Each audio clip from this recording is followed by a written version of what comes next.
Assalamualaikum, salam kripto bersama saya Ashraf. Jadi video ni saya nak bercerita tentang altcoin ataupun coin alternatif selain daripada Bitcoin. Contohnya macam XRP, Ethereum, Polkadot, Chainlink, semua tu kita kategorikan sebagai altcoin, ya.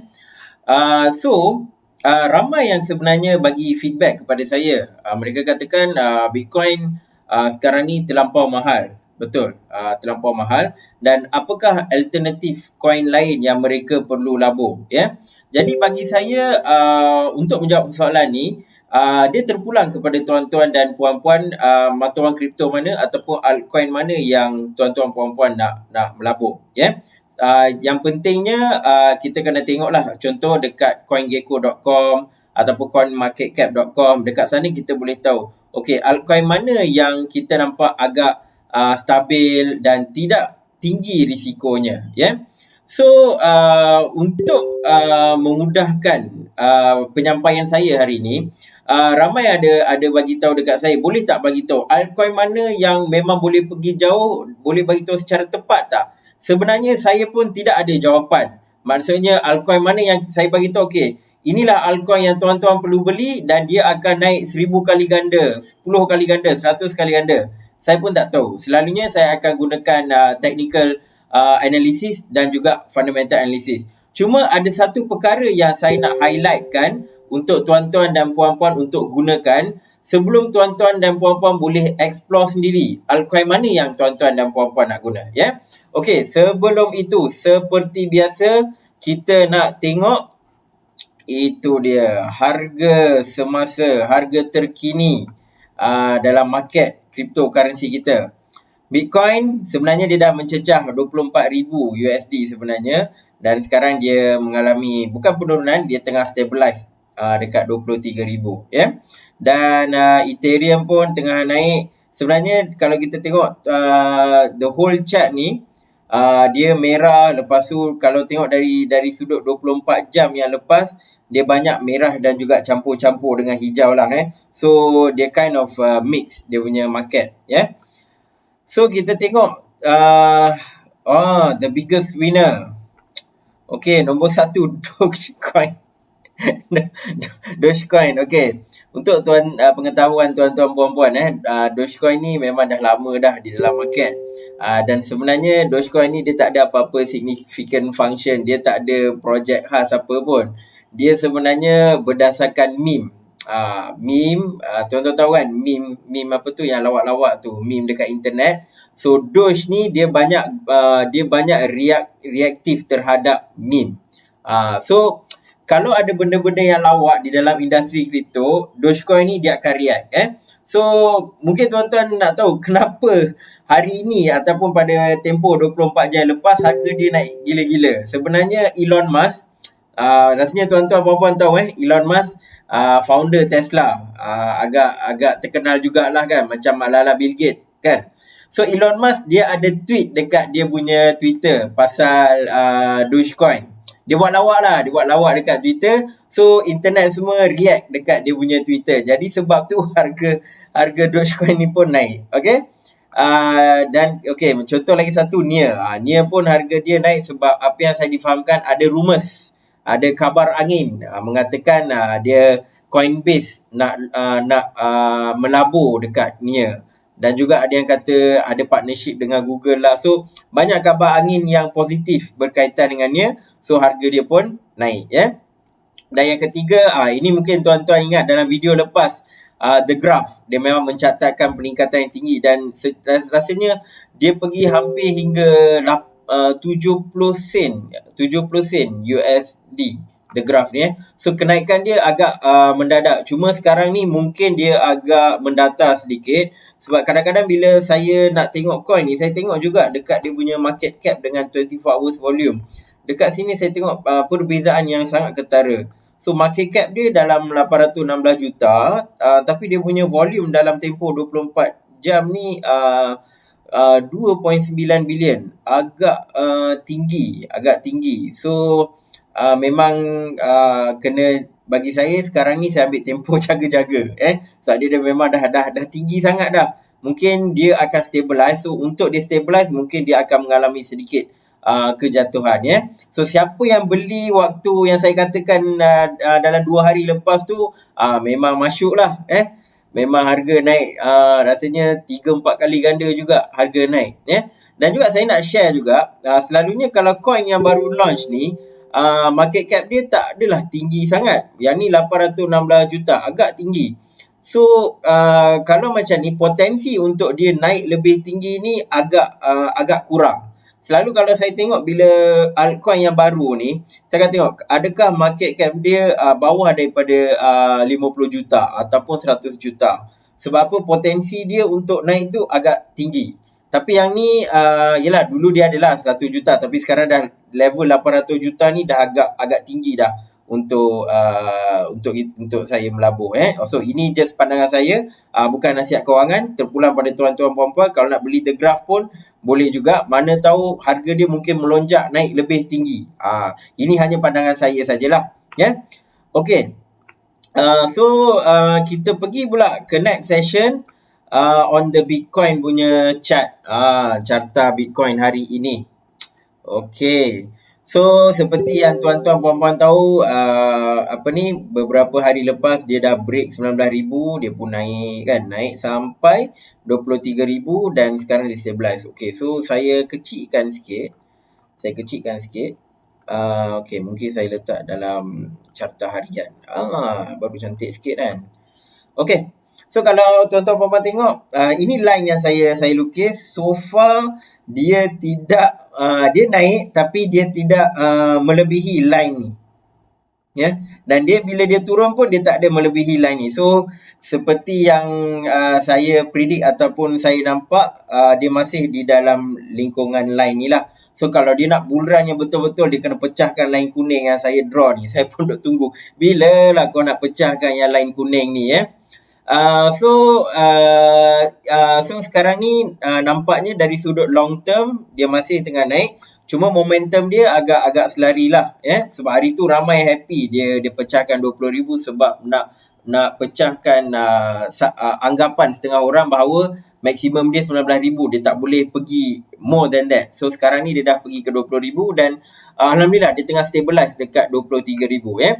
So kita zoom sikit sebab ada beberapa indikator yang saya nak tunjukkan dekat tuan-tuan dan puan-puan ni. Okey. So lepas dia naik ni, kita nampak dia tengah stabilize di sekitar harga dalam 22,000. Lepas tu dia naik, dan apa yang saya nampak sekarang ni adalah mana berus. Okey. Ini dia. So ni saya nampak indikator sekarang ni dia tidak menjunam ke bawah sangat sehingga 22,000 semua. Dia maksudnya dia tengah cari satu support level, sistem sokongan untuk dia kekal berada di sekitar 23,000 macam tu, ya. Dan dia naik pun tak adalah naik sangat, dia hanya naik dalam 24,000. So maksudnya dia dalam 24 ke 23,000 tengah duduk main-main ni. Tengah duduk main-main, nak naik atas ke atau nak turun bawah. Macam itulah lebih kurangnya. Sebab ada satu lagi indikator yang saya nak tunjukkan dekat tuan-tuan puan-puan. Nampak tak line warna merun ni?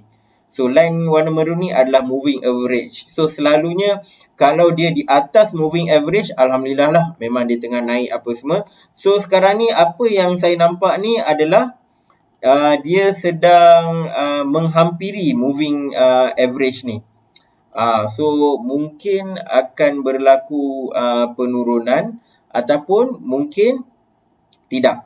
Sebab satu perkara yang saya nak highlightkan dekat tuan-tuan puan-puan, sorry. Okey.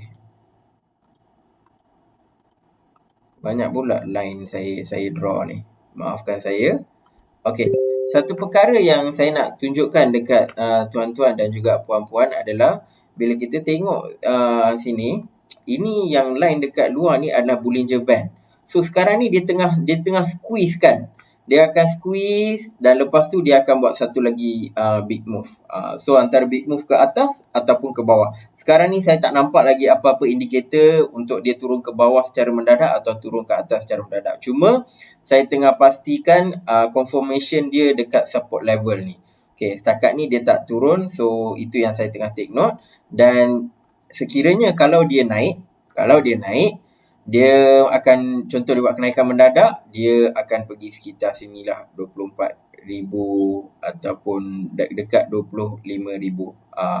Ataupun sebelum dia buat satu kenaikan yang mendadak, mungkin dia akan jatuh sedikit. Sebab nampak tak ruang ni? Ruang untuk dia nak jatuh ni besar, tuan-tuan dan puan-puan. Mungkin dia akan jatuh sikit. Mungkin tak sampai 19,000, tapi dalam 21,000 macam tu okey lah. Sebab bagi saya pun biar jatuh sikit sebelum dia buat satu lagi kenaikan mendadak. Sebab kalau dia jatuh sikit, bolehlah kalau ada yang nak beli ke apa semua kan, ada peluang lagi untuk masuk dan beli sebelum dia buat satu kenaikan yang tinggi. So ini analisis saya untuk Bitcoin buat masa ni. Tiada sebarang pergerakan yang ketara. Okey. Seterusnya ada yang tanya juga dekat saya, bila nak buat bila nak cakap pasal Ethereum pula kan. Sebab Ethereum ni lebih senang untuk sesiapa nak beli. Maksudnya lebih murah lah kan daripada Bitcoin dah 90,000 duit Malaysia. Ethereum tu okey lagi lah dalam 2,000 lebih macam tu kan. So tu yang ada yang tanya. Okay, so sekarang ni saya nak cerita juga tentang Ethereum. Okey, kita tengok daily chart So sama juga saya buat macam Bitcoin. So saya letak line ni sebab saya nak tengok bila dia boleh break. So Ethereum pun sama juga macam Bitcoin. Kalau dia turun, dia tak lepas line kuning bawah, dan kalau dia naik, dia tak lepas sangat line kuning yang atas ni. So setiap kali kena dia jatuh. So kalau tengok, okey. So ni tengok dia kena sini, dia jatuh. Dia kena sini, dia jatuh. Cuma beza dia dengan Bitcoin adalah Bitcoin banyak kali dah kena ke atas dan jatuh. Cuma dekat Ethereum saya nampak hanya 2 kali je dia buat macam kenaikan macam ni lah. Dan dia pun banyak dalam keadaan setara. Dan untuk pengetahuan tuan-tuan dan puan-puan juga, antara indikator yang saya letak dekat Ethereum ni adalah okey, saya zoom lagi. Okey. So kalau nampak di sini, antara price yang saya letak ni adalah 624. Sebab apa? Jawapannya di sini. Dia ada resistance level ni, 1, 2. So resistance level ni adalah sekitar dalam 600 macam tu lah. Dulu waktu sebelum harga Bitcoin naik mendadak, so dia ada resistance level dekat sini kan. Lepas tu dia tak naik sampailah bila Bitcoin naik. Bila Bitcoin tolong, dia pun start naik. Dan bila dia naik, saya perasan dia dah macam setara dekat level 660 lebih kurang. Dia belum lagi pergi 700, 660, dan saya perasan dia ada level baru, iaitu support level. Maksudnya satu tahap kejatuhan yang dia ada support, dia tak jatuh lebih daripada tu. So sekitar kawasan ni, which is around 620. Yang mana yang saya lukis ni kan, yang mana saya letak dot titik, bukan titik, line yang putus-putus ni, sekitar 624 ni dia tinggi sikit, mungkin dalam 630. So saya nampak support level dia ni lebih kurang ni.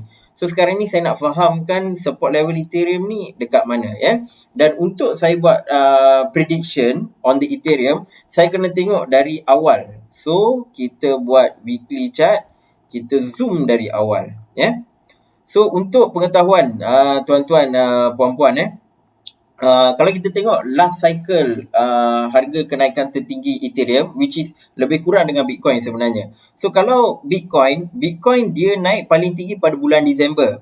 Tapi Ethereum dia tidak naik pada bulan Disember, dia naik pada bulan Januari harga tertinggi. Maksudnya lepas Bitcoin sebulan lepas tu baru Ethereum pula menunjukkan kenaikan. Mungkin tak sampai sebulan, dalam beberapa minggu lah So sama juga macam Bitcoin, dia dah pergi balik dah. All time high dia yang lepas. Ethereum belum lagi pergi. Maksudnya Ethereum kena pergi dekat sini ni. So sebab tu, macam contoh macam setengah orang, apa dia buat? Dia dah waktu Bitcoin 19,000 tu dia dah beli dah. Yang 19 dalam 2 minggu lepas, 2 minggu lepas kan. Dia beli dan lepas Bitcoin buat kenaikan yang mendadak, dia dapat profit, dia beli balik Ethereum. Sebab apa? Sebab next in line untuk naik adalah Ethereum. Sekarang ni macam saya pun personally, saya memang menunggu Ethereum untuk naik buat masa sekarang. So fokus saya sekarang ni adalah selain nak tengok Bitcoin naik, Ethereum pun saya tengah perhatikan dengan very closely lah ya. So nampak tak ada satu line putih saya draw ni, harga dia 831. Jadi sekarang ni apa harapan saya dalam masa terdekat insya-Allah sebelum habis tahun ni lah, by January kalau dapat Ethereum mungkin dijangka untuk naik sehingga 820. Tapi kalau naik sampai 1000 pun lagilah seronok. So next target pricing target saya adalah 831 untuk Ethereum. Sebab apa saya katakan begitu? Kita tengok history dia So dia pernah ada satu support level dekat sini 800 dekat sini. Ada support level dan juga dia jatuh, dan bila dia naik pun pada bulan sekitar 2018 bulan April ada resistance level. Sekitar harga pun dalam 700 lebih ke 800. Maka saya punya conclusion adalah untuk Ethereum lepas ni punya new price level sebelum dia capai all time high sehingga 1600 USD adalah kemungkinan kalau dia break 700 mungkin dia akan pergi sampai 800 something. 800 something itu akan menjadi satu resistance level yang barulah sebelum dia ambil masa sedikit pergi mendata dan dia boleh naik sampai 1600 lah on the longer term, mungkin tahun depan Tapi kalau boleh apa yang saya expect Ethereum adalah 831 dan ni harapan saya kalau boleh kalau market sangat bagus, tolaklah Ethereum ke harga 1000 by end of the year. Maksudnya lepas Christmas mana tahu harga Ethereum naik ke 1000 kan. Ni saya punya harapan lah Tapi apa yang secara realistik saya nampak adalah sekarang ni Ethereum dekat sini, dan bila dia buat lagi satu pump naik atas, dia akan pergi dekat 800 something dan dia akan pergi sideways kejap lah So ini adalah analisis saya terhadap Bitcoin tadi dan juga Ethereum. Okey, sekarang ni kita pergi kepada topik utama yang saya nak cerita dekat tuan-tuan dan juga puan-puan. Okey, so macam saya katakan tadi, dia bila kita nak buat investment on the cryptocurrency, dia berbeza sedikit daripada stock ataupun mungkin forex Selalunya macam stock atau forex, dia akan compare sesebuah aset tu dengan nilai ringgit ataupun nilai USD. Namun untuk cryptocurrency, kita boleh buat comparison berdasarkan nilai mata wang, contoh USD ataupun ringgit Malaysia pun boleh juga. Tetapi the game adalah untuk kita nilaikan dia dengan Bitcoin. Maksudnya kalau saya beli aset kripto ni, bila saya jual berapa banyak Bitcoin yang saya boleh dapat. Sebab apa? Sebab untuk altcoin, indikator ni sangat penting. Untuk Bitcoin tak apa, boleh terus compare dengan USD ataupun ringgit pun boleh. Tapi untuk altcoin, indikator tambahan adalah kena tahu kalau dijual ataupun dibeli, berapakah dia punya comparison dengan Bitcoin. Saya bagi satu contoh. Contoh, kita buka balik browser. Okey, so tuan-tuan puan-puan boleh melayari laman web coinmarketcap.com. Selalunya saya suka tengok dekat CoinGecko, tapi ada satu indikator penting yang saya nampak CoinMarketCap je yang bagi. CoinGecko tak bagi. So, apa yang saya nak highlightkan adalah contoh saya ambil contoh dekat Ethereum. Okey, saya buka Ethereum ni. Okey. So, apa yang tuan-tuan dan puan-puan nampak adalah ada dua chart di sini. Yang warna hijau ni adalah harga Ethereum dalam USD. Okay. Dan yang warna emas ataupun kuning ataupun oranye, warna emas kot. Yang warna emas ni adalah harga Ethereum dalam price of Bitcoin. Maksudnya kalau satu Ethereum ni, contoh pada tahun 2017 ni, satu Ethereum boleh dapat 0.14 Bitcoin. Tapi sekarang satu Ethereum boleh dapat 0.02 Bitcoin. Maksudnya Ethereum ni semakin lemah against mata wang Bitcoin. Dan game ni sebenarnya senang je tuan-tuan puan-puan. Bila tuan-tuan buka coin market cap ni, tuan-tuan hanya perlu tengok sejauh mana kekuatan altcoin ni terhadap Bitcoin. Adakah altcoin ni semakin lemah ataupun semakin kuat? Kalau semakin kuat, bagus. Kalau dia semakin lemah, kemungkinan tuan-tuan puan-puan tak perlu fokus. Mungkin boleh cari coin yang lain yang sedang meningkat kekuatan dia terhadap Bitcoin. Okay, contoh saya boleh bagi Ethereum. Dia waktu mula-mula awal-awal dicipta, dia sangat dominan terhadap Bitcoin. Dia sangat kuat terhadap Bitcoin. Dan apa yang berlaku adalah, nampak pertemuan ni, hijau bertemu dengan oranye ni dan dia start naik. Maksudnya bila harga Bitcoin start to naik secara mendadak, Ethereum dah jadi semakin lemah dengan Bitcoin lah. Jadi nampak tak graf emas ni dia lagi bawah daripada hijau. Dan lepas tu dia ada certain time of period iaitu pada tahun sekitar lewat 2018 hingga awal 2019, harga Ethereum mendapat sedikit kekuatan lah terhadap harga Bitcoin dan dia dekat atas, dan sejak tu dia turun balik. Bila dia turun, Bitcoin masih mengekalkan kekuatan dia mengatasi Ethereum. Jadi apa yang saya nampak sekarang ni adalah, macam contoh, harga Bitcoin dia dah pergi balik dekat all time high, tapi Ethereum belum lagi pergi ke all time high. Jadi potensi dia untuk catch up dengan kekuatan Bitcoin tu adalah sangat besar. Jadi sebab tu macam contoh ramai orang sekarang ni dia beli Ethereum sebab dia dah nampak Bitcoin dah pergi atas, sekarang ni adalah giliran Ethereum. Sebab apa? Selalunya gap antara Ethereum dengan Bitcoin ni dia tak jauh. Kalau tuan-tuan puan-puan tengok, antara dia bertemu di mana Ethereum akan naik atas lagi tinggi ataupun Bitcoin naik lagi tinggi. Tetapi jarak antara kekuatan Ethereum dan kekuatan Bitcoin ni hampir sama. Dia maksudnya selalunya Ethereum memang akan follow Bitcoin. So sekarang ni ada satu gap yang besar di mana Ethereum perlu memenuhi gap tersebut. Jadi inilah antara contoh yang saya bagi on the Ethereum. Dan kita boleh tengok juga coin-coin lain So okay, kita nak tengok apa contoh Polkadot. Sebab saya waktu 3-4 bulan lepas memang saya banyak cerita tentang Polkadot kan. Kita tengok Polkadot Okay, Polkadot. Ini satu contoh terbaik lah Polkadot. Saya boleh tunjuk.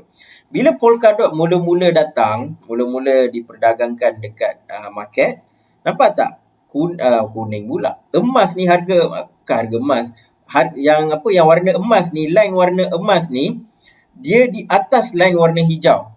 Maksudnya apa? Maksudnya Polkadot ni lebih dominan terhadap Bitcoin. Mungkin dari sudut harga tak adalah dominan, tetapi apa yang saya nak sebut adalah kekuatan value di antara Polkadot dengan Bitcoin, Polkadot tu lebih tinggi. Jadi dari tarikh Ogos sehinggalah mereka bertemu pada bila ni? Oktober. Sehingga Oktober, Polkadot lebih dominan daripada Bitcoin. Namun lepas tu Polkadot nampak tak gap dia makin besar. Maksudnya dominan dia terhadap Bitcoin tu semakin lemah dan semakin lemah. So kemungkinan kalau contoh Polkadot ada membuat sedikit upgrade ke atau ada satu news yang gempak ke apa ke, kalau harga dia naik mendadak, jadi dia boleh close the gap ni. dan mungkin dia boleh merapatkan jurang di antara dia dan juga Bitcoin. Maksudnya apa? Maksudnya Polkadot sedang mengalami kebangkitan. Jadi waktu tu kalau nak melabur pun sedap sikit lah. Jadi inilah indikator yang antara indikator utama dan simple, paling simple nak gunakan. Sebab kita nak compare mana-mana altcoin against Bitcoin. Kalau kita nampak makin lama makin ke bawah je kan, better tak payah letak. Itu antara pandangan saya lah. Kalau dia dekat je dengan Bitcoin, bagus. Maksudnya dia akan follow Bitcoin. Tapi kalau gap dia tu jauh sangat, mungkin payah. Mungkin satu lagi contoh saya boleh bagi adalah EOS. EOS ni dulu gempak hype dia. Tapi lepas tu dah jadi lemah dah. So EOS pun sama juga. Dia memang agak dominan. Mula-mula ni, waktu dia buat ICO ni memang gempak lah. Ramai terkejar-kejar nak beli EOS sebab dia bawa dia punya tagline dia ataupun naratif dia adalah Ethereum killer. Dia kata kalau EOS ni dah ada, Ethereum tak perlulah, Ethereum akan down, dia akan jadi top. Tapi tak berlaku. So dia memang sangat dominan sampailah dia bertemu sekitar tahun lepas, mulalah dia ada masalah apa semua dan semakin lama semakin jatuh. Against the Bitcoin. So ini antara contoh yang tuan-tuan puan-puan boleh gunakan. Buka dekat coin market cap. Kalau tuan-tuan puan-puan ada orang kata, okey, belilah altcoin ni, bagus. Atau siapa-siapalah, saudara ke, kawan-kawan ke, tiba-tiba petik nama entah coin apa suruh beli. Kalau nak paling mudah, tuan-tuan buka coin market cap ni, tengok dominance dia terhadap Bitcoin. Kalau dia sangat dominan, then boleh consider. Tapi kalau dominance dia, kalau dekat walaupun bawah Bitcoin, tapi kalau dekat pun okey lagi lah. Tapi kalau jurang dia sangat tinggi, mungkin tuan-tuan kena fikirlah. Sebab apa? Sebab kalau dia dah hilang dominance dia terhadap Bitcoin atau jurang dia terlampau tinggi, dia slowly akan mati. Nak cakap mudah, slowly akan mati dan mungkin tuan-tuan puan-puan tak dapat keuntungan yang diharapkan. So itu saja daripada saya. Ini yang saya nak cerita sebab saya pun memang dalam perancangan saya nak cerita apa top 5 atau top 10 altcoin yang mana yang saya pegang, yang mana yang saya rasa ada potensi untuk 2021. Tapi sebelum saya cerita, saya takut mungkin ada yang terus 100% ambil kata-kata saya dan beli, dan mungkin kalau harga dia nanti tak naik ke apa ke kan, mungkin ada yang marah sebab bagi saya hanya share, tetapi keputusan untuk membeli atau menjual di tangan tuan-tuan dan puan-puan. So, sebelum saya cerita apa top 10, top 5 untuk tahun depan, ini adalah indikator penting yang saya nak tuan-tuan puan-puan faham dan gunakan. Dan saya rasa lepas saya buat video ni, mungkin semua dah jelas. So, apa-apa altcoin yang bila saya cerita, tuan-tuan dah boleh terus check dekat coin market cap. Betul ke dia kata ni ada potensi? Macam mana dominance dia terhadap Bitcoin? Ni antara perkara mudah yang tuan-tuan puan-puan boleh check. Bukan je boleh check dengan saya. Kalau siapa-siapa pun bagi nasihat, belilah ni coin ni tengah top ni, tengah naik ni, nanti confirm kau jadi jutawan. Check dulu. Betul ke aku boleh jadi jutawan? Check dulu dominance dia dengan Bitcoin. Kalau tengok jauh benar dominan dia dengan Bitcoin kan, maksudnya tuan-tuan jangan percaya. So itu saja daripada saya. Jangan lupa share, komen. Banyak komen-komen positif yang saya terima. Alhamdulillah, terima kasih. Like, tekan bell button sebab setiap kali bila saya buat konten, tuan-tuan akan dapat notification, especially on the cryptocurrency dan juga technical analysis yang saya share on the Bitcoin dan juga kadang-kadang Ethereum. Itu saja daripada saya. Jaga diri, jaga penjarakan sosial. Assalamualaikum warahmatullahi wabarakatuh.